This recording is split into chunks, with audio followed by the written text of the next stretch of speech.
ஒரு நல்ல உள்ளம், என்மேல் மட்டுமல்லாமல் எல்லார் மேலும் அக்கறை கொண்ட ஒரு அருமையான ஒரு இதயம் இன்னைக்கு துடிப்பு அடங்கி போச்சு. எப்ப பார்த்தாலும் மற்றவர்கள் சாப்பிட்டாங்களா, அடுத்தவங்க சாப்பிட்டாங்களா, அவங்க நல்லா இருக்காங்களா, அவங்க குடும்பத்துல என்ன கஷ்டம், அவங்களுக்கு என்ன உதவி பண்ணலாம், இப்படிங்கிறது தான் அவருடைய எண்ணமா இருந்தது. ரொம்ப குழந்தை மாதிரி. ஒரு நாள் வீட்டுக்கு எதிர்க்க கடைக்கு போயிட்டு நான் பிளாட்டுக்குள்ள நுழையத்துக்கு வரும்போது சரன்னு ஒரு கார் பக்கத்தில் வந்து நின்னுது. பேக் டோரை இறக்கி எங்க தெரியுற அப்படின்னாரு.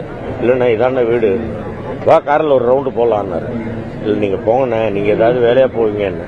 சரி அப்புறம் வீட்டுக்கு வா அப்படின்ட்டு போயிட்டாரு. அதுக்கப்புறமா ஒரு சினிமா ஃபங்க்ஷன்ல பார்த்தேன். அதுக்கப்புறம் நான் பார்க்கவே இல்லை. இந்த கொரோனா பீரியடர் வந்து பார்க்கவே முடியல. அதுக்கப்புறமா எத்தனையோ முறை போய் பார்த்தேன். அண்ணனுக்கு உடம்பு சரியில்லை, அதனால பார்க்க முடியல. இப்போ இப்படியா பார்க்கணும்? நம்ம எல்லாம் அவர்கிட்ட தெரிஞ்சுக்க வேண்டியது ஒண்ணு, அடுத்தவங்களுக்கு கெடுதல் நினைக்க கூடாது, அடுத்தவங்க வயிறார சாப்பிடணும், அடுத்தவங்க நல்லா இருக்கணும் அப்படின்ற ஒரு எண்ணம் அவர் நம்ம எல்லாருக்குள்ளேயும் விதைச்சிட்டு போயிருக்கிறாரு. அவருடைய வழியை பின்பற்றுவோம்.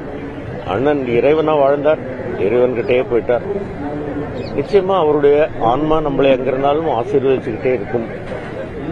ஒரே ஒரு வார்த்தை எல்லா இடத்துலயும் நான் சொல்றது, இப்பவும் சொல்றேன், வேற ஒன்னும் சொல்ல தெரியல, போயிட்டு வாங்கண்ண, மறுபடியும் இதே மண்ணில் வாங்க, இதே கேப்டனா வாங்க, நாங்க எந்த பிறவில இருந்தாலும் உங்களை பார்த்து ரசிச்சுட்டு இருப்போம் அப்படிங்கிறது தான் என்னுடைய ஒரு கருத்து, வேண்டுகோள்.